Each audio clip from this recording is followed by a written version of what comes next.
பிரியமானவர்களே, இயேசுவின் நாமத்தினாலே உங்களை காண்பதில் மிகுந்த சந்தோஷப்படுகிறேன். இந்த நாளிலே ஒரு வேத வசனத்தை காண்பிக்க விரும்புகிறேன். யோவேல் 2:26. யோவேல் 2:26. என் ஜனங்கள் ஒருபோதும் வெட்கப்பட்டு போவதில்லை.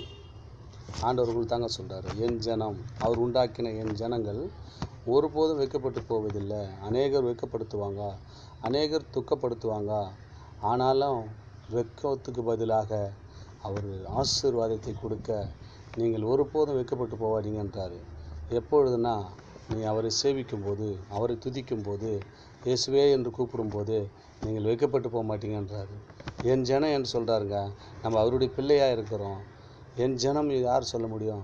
ஒரு தகப்பன் என் பிள்ளைகள் என்று சொல்லி அழைப்பது போல இவர்களெல்லாம் என் ஜனம், என் துதியை சொல்லி வருவார்கள் என்று சொல்லி தான் நம்மளை உருவாக்கினாராங்க. நம்ம அதை விட்டுட்டு அநேக காரியத்தில் சிக்கொண்டு இருக்கும்போது என் ஜனம் ஒருபோதும் வெட்கப்பட்டு போவதில்லை என்று ஆண்டவர் உங்களை பார்த்தாங்க சொல்கிறாரு. நீங்கள் வெட்கப்பட்டு போவதில்லை. கர்த்தர் உங்களை ஆஸ்வதிக்க போகிறார். எல்லா காரியத்திலும் நீக்கி வெட்கத்துக்கு பதிலாய் ஆசீர்வாதத்தை நிரப்பி ஆஸ்வதிக்க போகிறார் என்று ஆண்டவர் சொல்கிறாருங்க. ஆமென். God bless you.